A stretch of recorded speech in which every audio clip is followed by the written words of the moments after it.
Ini petikan yang sangat dikenal.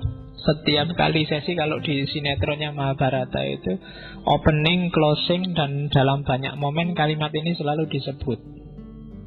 Kapanpun dan dimanapun kebajikan merosot dan kejahatan merajalela, pada saat itulah aku menjelma, wahai keturunan Bharata, untuk menyelamatkan orang soleh dan menghukum orang jahat serta menegakkan kebenaran.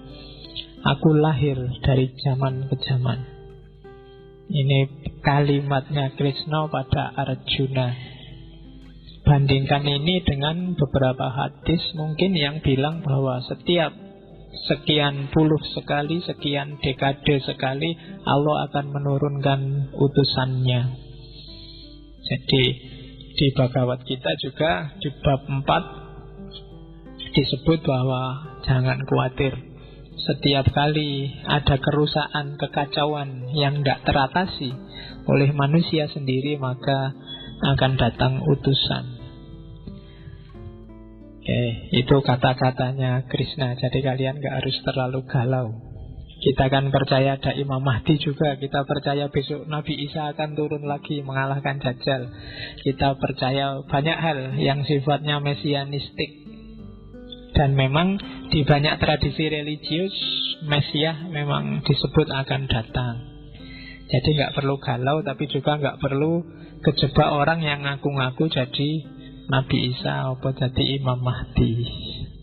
Kalau memang Nabi Isa beneran dan Imam Mahdi beneran, dunia akan mencatat sendiri, sejarah akan mengangkat mereka sendiri tanpa harus butuh pengakuan-pengakuan, baiat-baiat yang tidak perlu.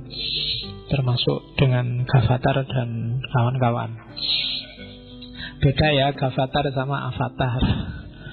Kalau Avatar itu inkarnasi Tuhan, kalau Gavatar itu adanya di TV-TV.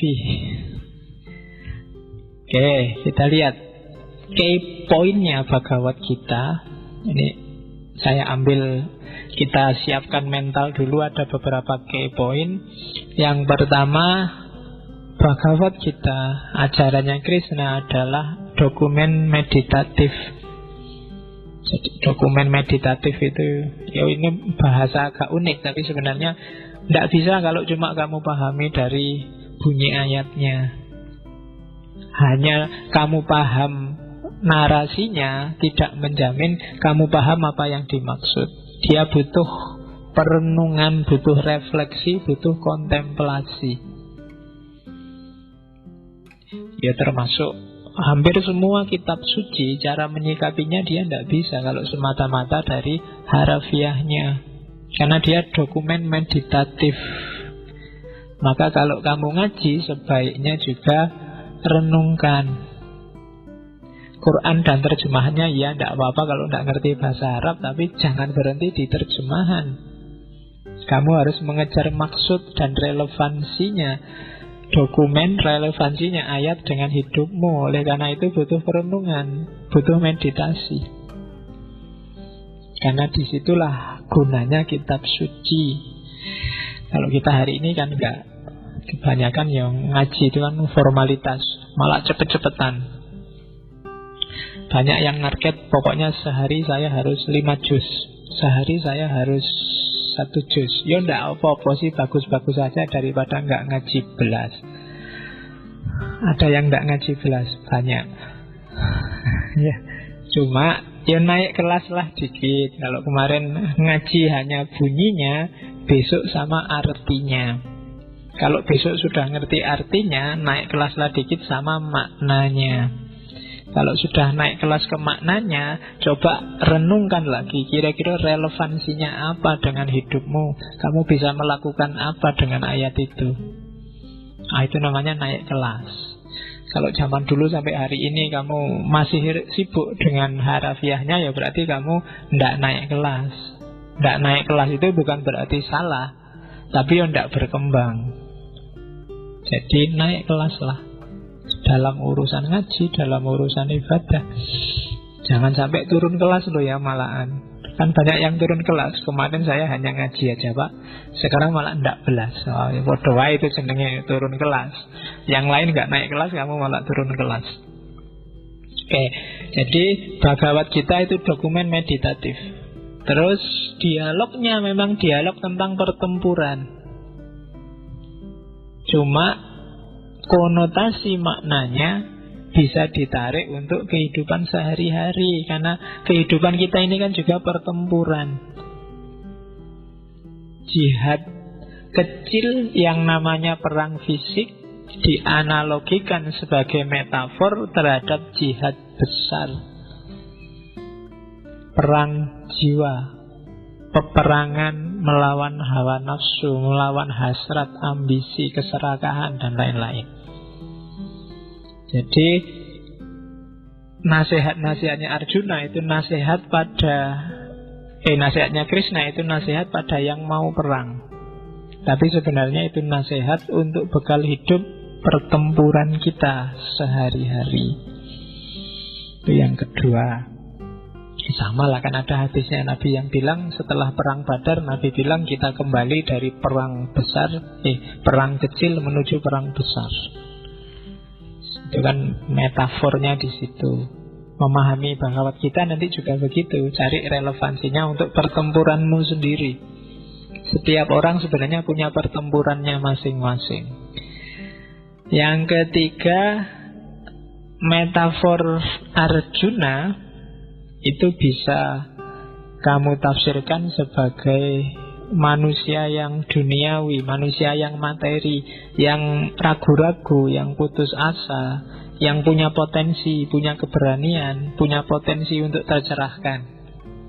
Hidup kita kan semacam ini. Kita punya keraguan, kita punya ketakutan, kita punya keputusasaan, tapi kita juga punya optimisme, punya keberanian, punya pencerahan.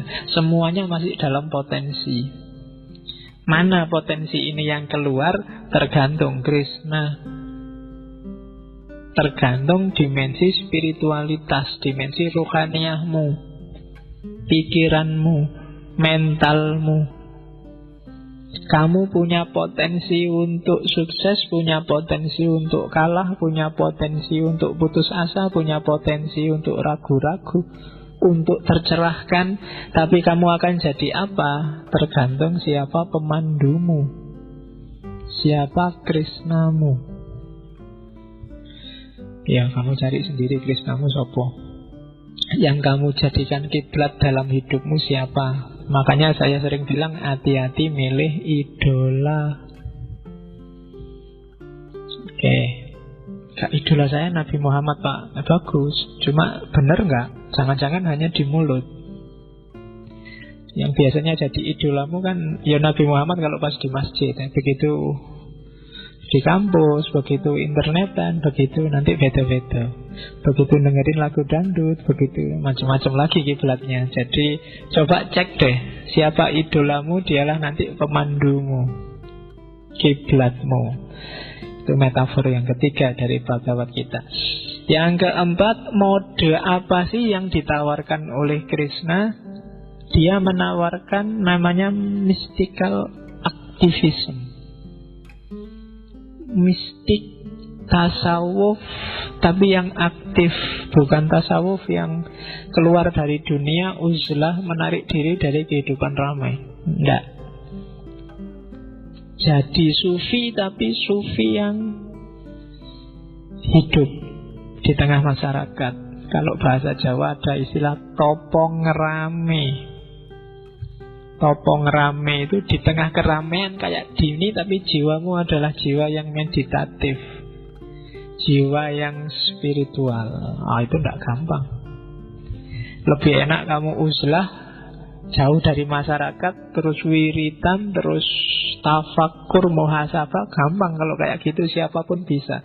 Tapi di tengah keramaian kayak gini, jiwamu, jiwa yang spiritual, jiwa yang meditatif, tidak terpengaruh. Itu tidak gampang. Dan Krishna mengajarkan itu. Sambil jadi mahasiswa yang ngejar IP, yang ingin skripsinya cepat jadi, tapi jiwamu jiwa sufi. Itu susah. Oke, nanti kita lihat kayak apa mystical activism itu. Kemudian Bhagavad Gita nanti menunjukkan bahwa filsafat, tasawuf, dan ilmu, termasuk praksis sosial, itu tidak bisa dipisah-pisah. Manusia butuh mikir, manusia butuh laku, manusia butuh hubungan dengan yang lain, dan tidak bisa dipisah-pisah. Tidak bisa kamu jadi sufi saja dan nggak jadi makhluk sosial. Nggak bisa kamu jadi filosof saja dan nggak main perasaan, nggak main hati. Semuanya saling nyambung. Orang yang hanya akalnya saja yang main, biasanya terus jadi angkuh, arogan, merasa diri paling pinter, paling benar. Orang yang hanya mempertimbangkan dunia sosial, perasaan, kebersamaan saja, cenderung jadi konyol, altruis, mengorbankan kepentingan sendiri untuk kepentingan orang banyak. Orang hanya filsafat saja tanpa laku juga tidak ada gunanya, berhentinya di teori, dan seterusnya. Semuanya saling butuh, jadi satu. Terus terakhir, mystical activism itu tujuannya apa? Ya lagi-lagi puncak dari semua teori keagamaan mulai Zarathustra, Isa, termasuk Islam, itu sebenarnya hanya satu: kembali pada Tuhan. Inna lillahi wa inna ilaihi roji'un. Jadi fokusnya ke situ nanti. Dari Allah kembali ke Allah, dari Tuhan kembali ke Tuhan. Caranya bagaimana? Ya, semua sufi mengajarkan itu. Semua ulama mengajarkan itu. Biar kita bisa safe, kembali lagi pada Allah. Kalau di Bhagavad Gita ya menyatu dengan Brahman. Itulah yang diajarkan oleh Krishna secara umum dalam Bhagavad Gita. Oke, ini ajarannya lagi tentang 3 tipe manusia. Saya tidak tahu kalian ada tipe yang mana. Katanya Krishna, manusia itu ada 3 jenis. Ada manusia malas, ada manusia aktif, ada manusia cerdas. Manusia malas itu sifatnya lamban, ya kan? Bangun tidur sudah melek, tidur lagi. Terus, ya kan? Kalau mau apa-apa, ntar aja, nanti aja. Skripsi, alah tenang aja, masih semester 7, masih separuh jatahnya. Mau, ya kan, jatahnya kan 14, jadi santai aja, besok aja, tenang aja. Pokoknya apa-apa selalu begitu. Manusia lamban. Yang lain sudah sampai mana, dia masih ada di mana. Jadi males. Ada manusia yang menggebu-gebu. Ya bahasanya aktif, tapi mungkin lebih tepat diartikan hiperaktif. Semangat pokoknya, tiap hari menggebu-gebu, pengen A, pengen B, pengen C. Cita-citanya apa, keinginannya apa, tidak jelas. Pokoknya tiap hari berapi-api. Ada tipe manusia kedua. Jadi yang satu males, yang satu wah semangat. Yang ketiga ada manusia cerdas. Cerdas itu tidak sekedar pinter, tapi ngerti cara menggunakan kepinterannya. Cirinya biasanya jernih. Ada apa-apa dia mampu menganalisis. Katanya Krishna, orang yang lamban harus ditambah aktif, dan yang aktif harus ditambah cerdas. Dari situ manusia akan jadi manusia yang utuh, sempurna. Jadi jangan cuma cerdas, tapi harus aktif. Kalau cerdas saja, pinter saja, hanya teori, cuma debat di TV, paling banter hasilnya jadi komentator. Harus cerdas tapi aktif, bisa menjalankan, ya kayak komentator sepak bola itu. Dia pinter kalau komentari, tapi main bola sendiri ya pontang-panting dia. Teorinya bagus, tapi prakteknya dia tidak bisa. Kalau ceramah ndaki-ndaki, saudara, kita harus membereskan perasaan kita. Kalbu kita harus diwangun. Cuma ya prakteknya bodoh wae. Jangan tergoda oleh nafsu. Nafsu itu merusak.